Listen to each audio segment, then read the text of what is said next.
And now, it's time for another Dice Tower review with Tom Vasel. Hey everybody, I'm Tom Vasel, and today we're taking a look at a game called Paint the Roses, which is based on the Alice in Wonderland theme, which is a pretty popular theme these days. In this game, you as a group, you and all the other players, are the luckless gardeners who have to deal with the whims of the evil Queen of Hearts, who will chop your heads off if the roses aren't painted the color she wants, which changes at any kind of given whim. Paint the roses, so you are doing that.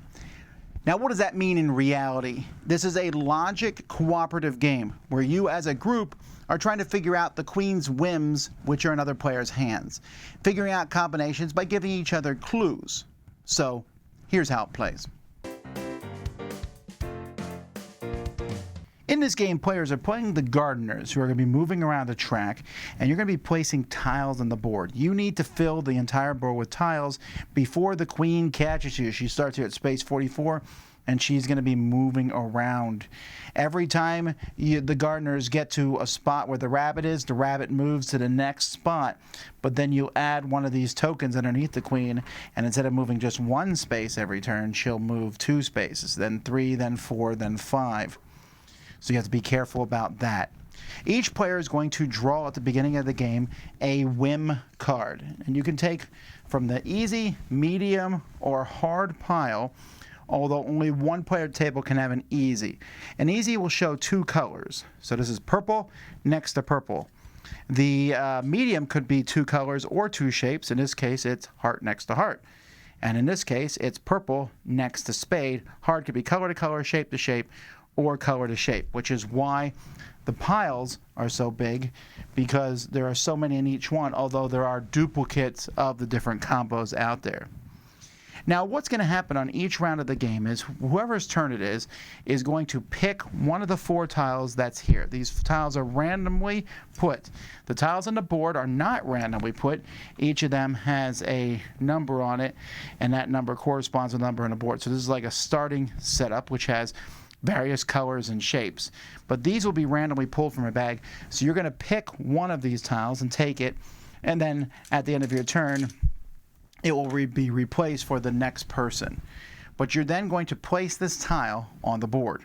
Now let's say that this is the tile that I've chosen to place.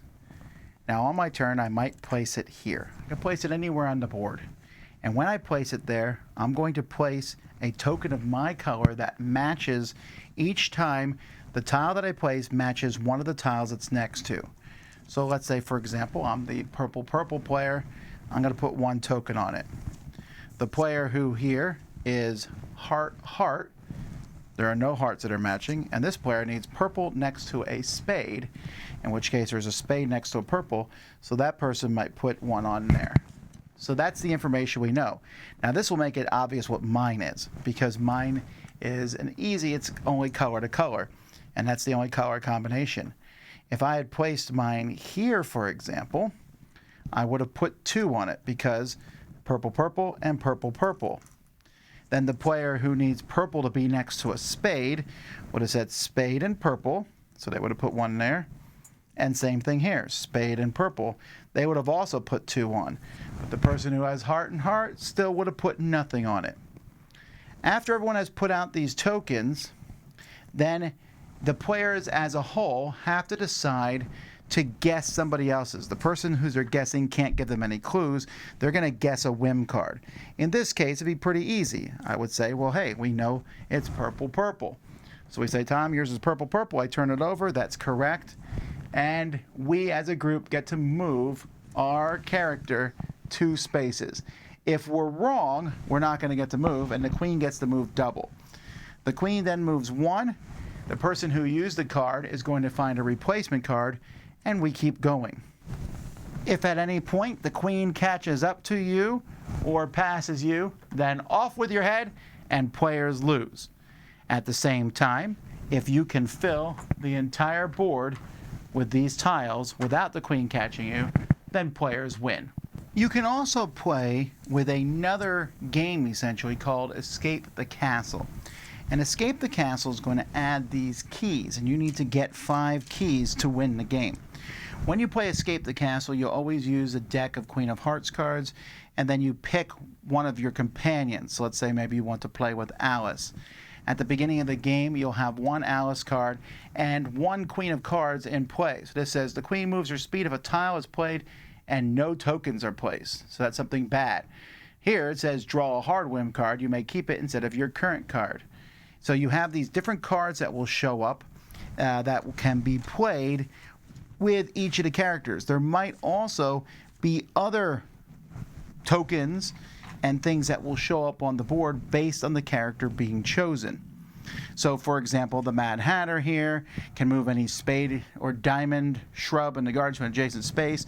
The Cheshire Cat comes with objectives where you need to get certain numbers of colors or shapes in a row, and that's how you get each key. So players that both have harder things happening thanks to the Queen of Hearts, but also more positive things. And then there's a separate set of rules. Like, for example, when Alice is playing, the Queen is going to be moving, and you need to match her speed when you solve, for example, medium 2. I need to do this while the Queen's at speed 2. That's how I get a key. But there will be tokens on the board that will allow you to increase or decrease the Queen's speed. The game plays out pretty much the same way otherwise. Many parts of the game are very, very nice. This dual layered board and these tiles are gorgeous. They fit in nicely in here. They look good. The starting tiles have a little bit of a green background to them.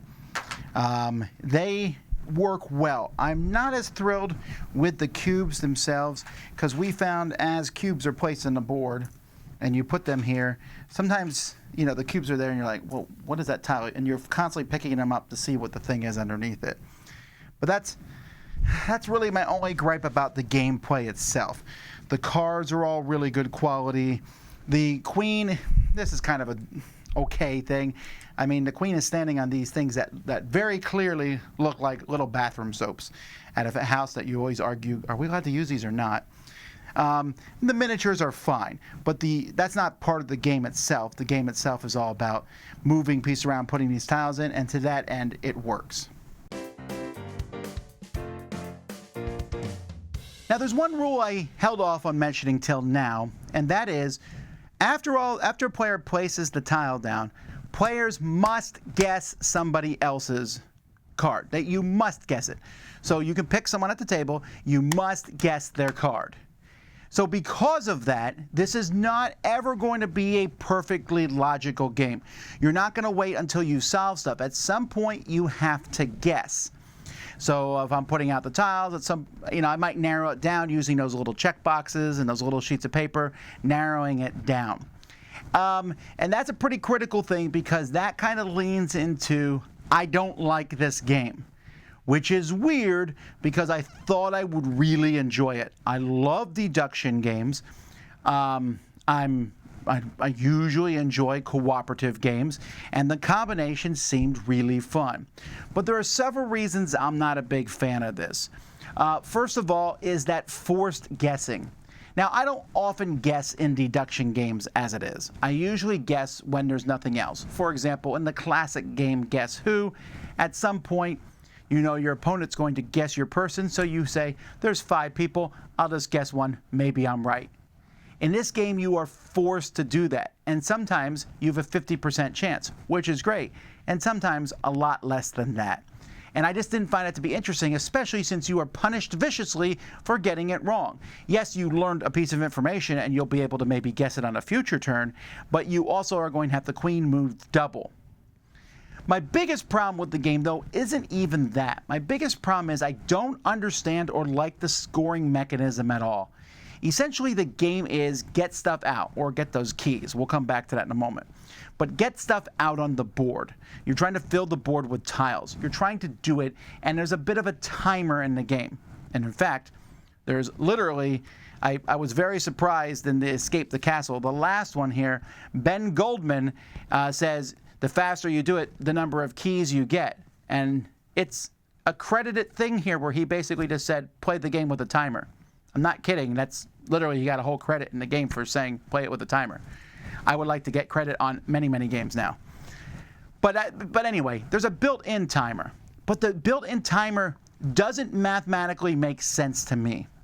The base cards, the easy cards, when you solve them, let you move 1 or 2 spaces. Almost always 1, but if the color is the same, 2. And then the next ones are going to let you move 2 or 3 spaces, and then the hard ones will let you move 4 or 5 spaces based on how hard it was to do. But the fact is, those hard ones are not slightly harder. They are there by a pretty big factorial to figure them out. And so the game says only one person can have an easy one at any given point, because you want to solve the easy ones. First of all, because they're pretty easy to do. But secondly, you don't want to move fast in this game. If you move too fast, you pass the rabbit, then the queen starts moving faster. And it's this weird thing. I don't get the enjoyment factor. Like, hey, we moved far, but we moved so far now, the queen starts moving faster. So it's better for us to do worse. And why? I don't like that. I wouldn't mind if every time you made a wrong guess, the queen gets closer and closer. There's like a countdown coming.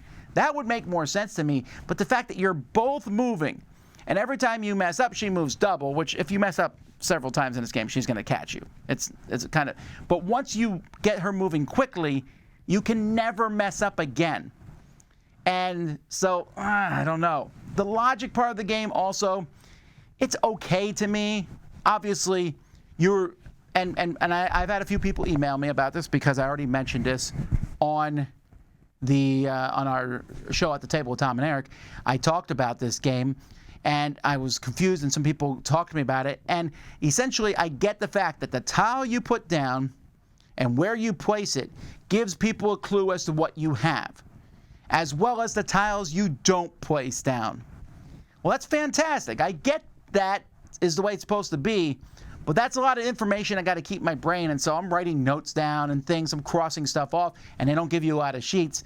And then I do all that, and the game says, now we're forcing you to make a choice anyway. So I'm like, oh, well, I did all that work for an educated guess. It just feels really unsatisfying to me. I love logic games where I'm going to figure it out, and then there's the thing. Got it. Here I'm like, and there it comes, and now a 50-50 chance. As a logical person who loves logic games, that doesn't work for me. So all that, the base game doesn't do it for me. Then you add in the advanced game, which adds cards. All they do are they're adding special powers, and they add extra stuff. They have the distinct smell of a Kickstarter upgrade. Adding a timer, for example. But having objectives like the Cheshire Cat, where I want to put things in a row. I'm doing that now on top of the logic. That's less fun for me. Now, I know that it's very possible people like, you're just not very good at these games. I'm not quite sure about that. I feel like when I play a logical game, I have a good chance for winning. It's a skill. I do logic puzzles on the side of my life. I really enjoy them. But this game's scoring and movement around the board was wonky to me. I didn't enjoy that. I didn't enjoy being forced to guess when I didn't have all the information. And it just didn't gel together. And then these extra things from Escape the Castle didn't really add anything. The best one of the bunch is probably the first one, Alice, where you're trying to match the queen's speed and you can get these little eat me and drink me tokens around the board. Steph Hodge, I liked that one. But the rest of them just felt like more stuff, and even Steph's felt a little like more stuff, on top of a game I already wasn't a big fan of. So, unfortunately for me, this one's a pass. I don't know who I would recommend it for. Because I would say if you love logic puzzles, if you like, games out there that have, like Cryptid, you'll like this. But I like Cryptid. I like those games, and I wasn't a fan of this. So I'm just a data point. Although there are other people in our Dice Tower studio I played it with who were also not huge fans of it. But for now, again, this is one that you'll have to try before you get it. But for me, it was one that I actively disliked and didn't enjoy. So that's Paint the Roses. I'm Tom Vasel. We'll see you next time. Dice Tower Judgment. I wanted to like it.